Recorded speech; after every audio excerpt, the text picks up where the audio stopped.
वन्दे ब्रह्मपुराधिपं श्रीसहजानन्दं च मूलाक्षरम् श्रेयस्कारणसद्गुणैकनिलयम् श्रीप्रागजिह्वावत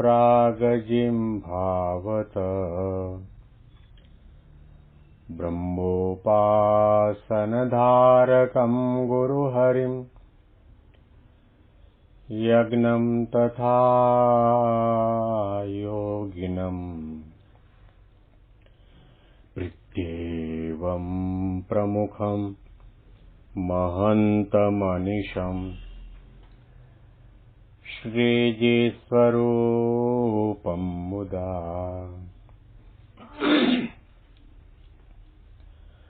મહિમાનો મહિમા પ્રવચન માળામાં આજે 8મી મે 2024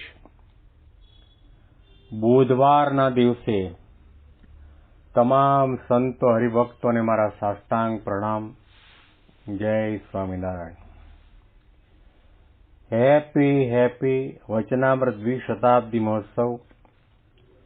હેપી પ્રમુખ સ્વામી મહારાજ શતાબ્દી મહોત્સવ. છેલ્લા 6 દિવસથી આપણે ગઢડા અંત્યનું 9મું વચનામૃત સાંભળી રહ્યા છીએ. મહારાજ આપણી આધ્યાત્મિક કોઈ પણ નાની મોટી ક્રિયામાં આપણે પ્રતિક્ષણ જાણપણું રાખવું જરૂરી છે અને જાણપણું હશે તો જ આપણી માળા સાચા અર્થમાં માળા કહેવાશે. આપણા દંડવત સાચા અર્થમાં દંડવત પ્રણામ કહેવાશે.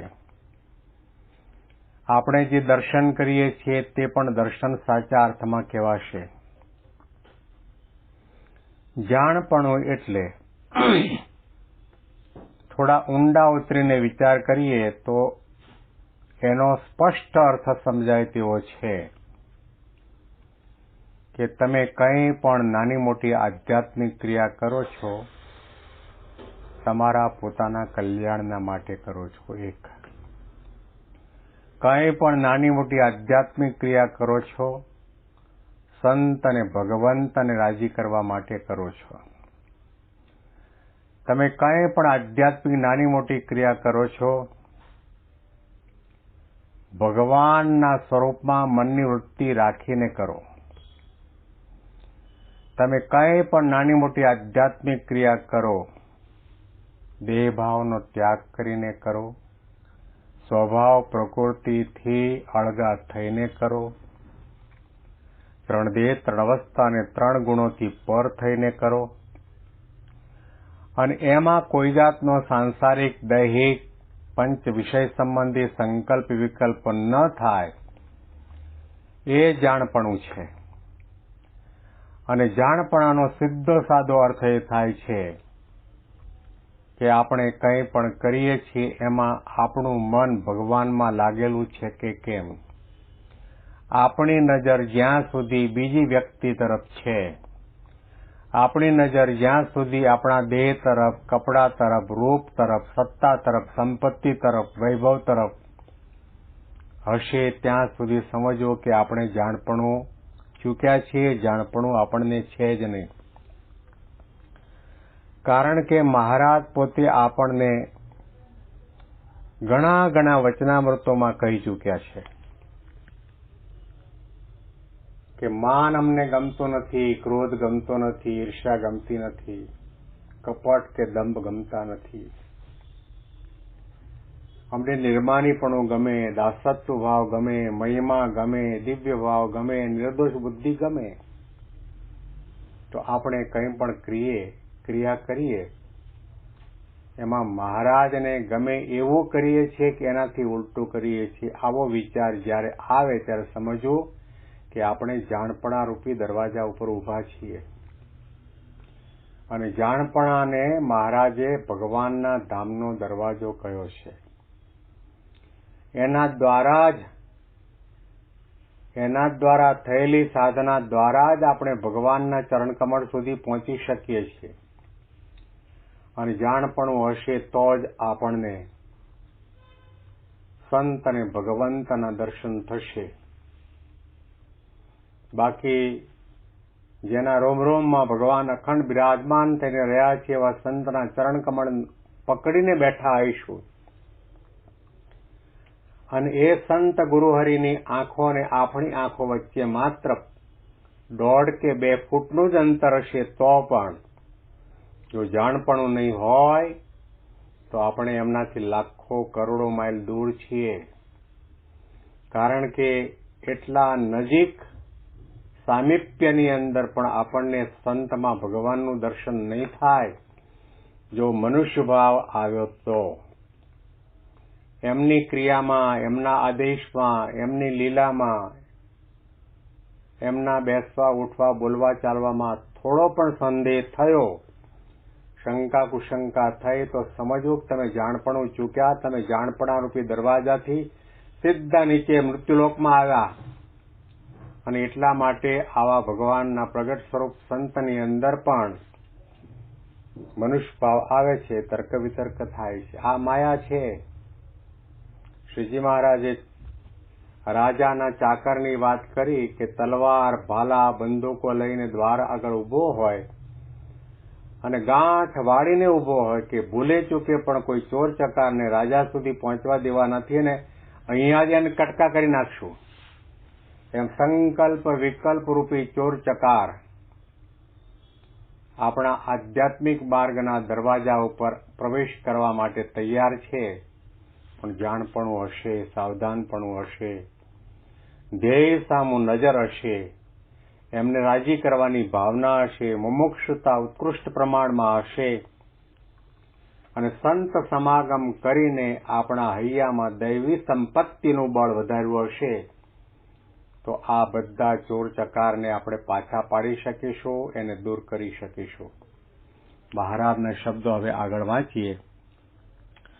એવી રીતે હિંમત સહિત ઢાલ તરવાર બાંધીને ઉભા રહે છે તેમાં સર્વે સંત છે તે જાણપણા રૂપ જે ભગવાનના ધામનો દરવાજો ત્યાં ઉભા રહે છે અને એ જાણપણાને અહીં જે અક્ષરધામ તેમાં ભગવાન છે તેના દર્શન કરે છે.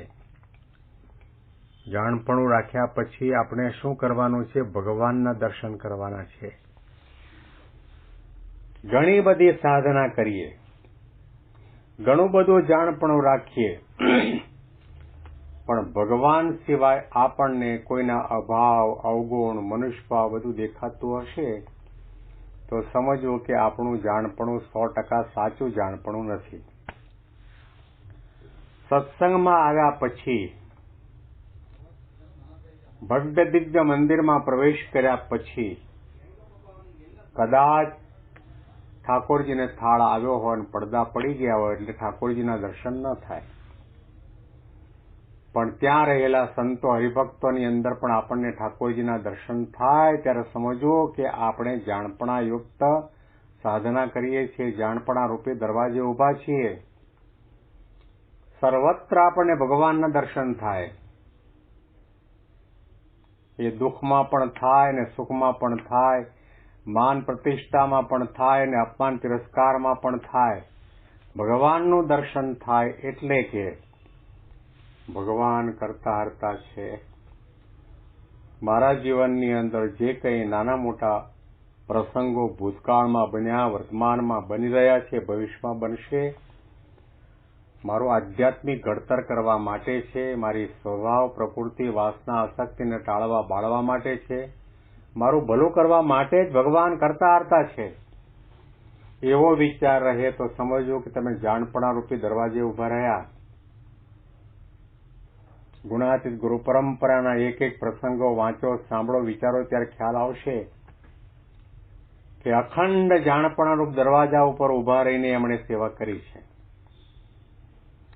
યોગી બાપાએ વર્ષો સુધી શાસ્ત્રીજી મહારાજની આજ્ઞા પ્રમાણે સારંગપુર મંદિરમાં બાંધકામ સમયે 40 મજૂરોને રોટલા ઘડીને જમાડતા હતા. અડવાળથી ને કંથારિયાથી ને બધા કાઠી દરબારો હરિભક્તો આવતા હતા, એને ગરમાગરમ ફુલકા રોટલી જમાડતા હતા, ગરમ પાણી કરીને એને નવડાવવા માટે ઉતારા સુધી પહોંચાડતા હતા, એની પથારી કરી આપતા હતા, સાજા માંદા થયા પગ દબાવી દેતા, સાજા માંદા થયા એને માથું દુખતો હોય તો કપાળમાં બામ પણ ચોળી આપતા હતા. કયા ભાવથી? જાણપણાયુક્ત આ બધા અક્ષરધામના મુક્તો છે. ક્યારેય પણ થાથા થાબડા જેવો હોય એનો પણ યોગી બાપા કે અમે 40 વર્ષ સત્સંગમાં થયા, થાથા થાબડા જેવાનો પણ અભાવ ગુણ નથી આવ્યો, કારણ કે પોતે જાણપણા રૂપી દરવાજે ઊભા છે. જ્યાં સુધી આપણને અભાવ આવે છે, અવગુણ આવે છે, કોઈના પ્રત્યે અણગમો થાય છે, તિરસ્કાર થાય છે, કોઈને પણ આપણાથી નાના સમજીએ છીએ, ત્યાં સુધી સમજવું કે આપણા દિલ દિમાગની અંદર અહંકાર, ઘમંડ, ઈર્ષા, રાગદ્વેષ રૂપી ચોર ચકાર પેસી ગયા છે. આપણે જાણપણા રૂપી દરવાજે ઊભા નથી, એટલા માટે આ બધું થાય છે. શ્રીજી મહારાજના આ વચનામૃતના શબ્દો કે એમને મહારાજના ધામમાં મહારાજના દર્શન કરે છે. ભગવાન જ દેખાય. ભગવાન દેખાય એટલે કોઈ સંતમાં કે કોઈ હરિભક્તમાં ભગવાન દેખવા એટલે એમના ગુણોનું દર્શન થાય. એમણે જે સેવા કરી હોય, ભક્તિ કરી હોય, જ્ઞાન પ્રાપ્ત કર્યું હોય, નિર્માનીપણું હોય, આધ્યાત્મિક સદગુણો હોય, એના દર્શન થાય. એ ભગવાનના આપેલા ગુણો છે. ભગવાનની કૃપાથી એમની પાસે આ સદગુણો છે, એનું દર્શન થાય. કે આટલો મોટો માણસ હોવા છતાં પણ સંડાસ બાથરૂમ સાફ કરે, બૂટ ચપ્પલની સેવામાં ઊભો રહે, દરેકને નમતો રહે, આ બધું આપણને દેખાય તો સમજો કે આપણે જાણપણા રૂપી દરવાજે ઊભા રહ્યા છીએ અને આપણને એમાં ભગવાનની મૂર્તિના દર્શન થાય છે. જો અભાવ દેખાયો, અવગુણ દેખાયો તો મહંત સ્વામીના શબ્દો યાદ કરીએ કે જ્યાં સુધી સાધનનું આપણી પાસે બળ છે ત્યાં સુધી દરેકમાં આપણને અભાવ અવગુણ દેખાશે. આપણે જે કંઈ સાધના કરીએ છીએ, જે સેવા ભક્તિ સત્સંગ કરીએ છીએ, એનું આપણને અભિમાન થઈ જાય ઓછા પ્રમાણમાં, અને એટલા માટે આપણને એમ થાય કે મેં નિર્જળા ઉપવાસ આજે 60 વર્ષની ઉંમરે કર્યો અને આ પેલો 25 વર્ષનો નવયુવાન કબેડા જેવી શરીર છે, આવી તબિયત છે, તોય નથી કરતો, 3 ટાણા ખાય છે. આવું આપણને વિચાર આવ્યો તો સમજવું કે આપણે નિર્જળા ઉપવાસ કરીએ છીએ એનું આપણને અભિમાન થયું છે, જાણપણું ચૂક્યા. અતિ અગત્યનો મુદ્દો છે જાણપણું શબ્દ.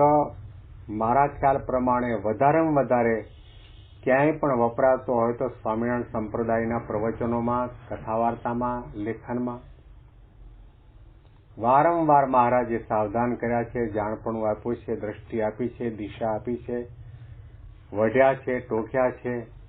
જાણપણું આપવા માટે જ મહારાજ પોતે પોતાના કરકમણમાં બેરખો રાખતા મોટા મણકાનો. મહારાજે સભામાં બેઠેલા સંતો હરિભક્તોને કહ્યું કે આપણે અહીંયા આગળ કથા વાર્તા સાંભળવા માટે, અમૃત રસનું પાન કરવા માટે આવ્યા છે. અહીંયા જે જોકું ખાશે એને બેરખો મારવામાં આવશે. બ્રહ્માનંદ સ્વામીને બેરખો માર્યો. બ્રહ્માનંદ સ્વામી એકદમ સફાળા જાગી ગયા અને કહ્યું, મહારાજ મને બેરખો કેમ મારો? મહારાજે કહ્યું કે આપણો નિયમ તો તમને ખબર છે ને, સભામાં જોલા ખાય અને બેરખો મારીને જગાડવાના. કે હું તો જાગતો જ તો અને આંખો બંધ કરીને તમારી મૂર્તિના ભજન કરતો હતો, કીર્તન બનાવતો હતો. પણ કહેવાનું તાત્પર્ય એ છે કે મહારાજ પોતે આપણને પ્રસંગે પ્રસંગે ટોકે છે, જાણપણું આપે છે, સમજાવે છે, દિશા આપે છે, રસ્તો બતાવે છે. આના અનુસંધાનની અંદર વિશેષ વાતો આપણે આવતીકાલના પ્રવચનમાં સાંભળીશું. તમામ સંતો હરિભક્તોને મારા સાષ્ટાંગ પ્રણામ. જય સ્વામિનારાયણ.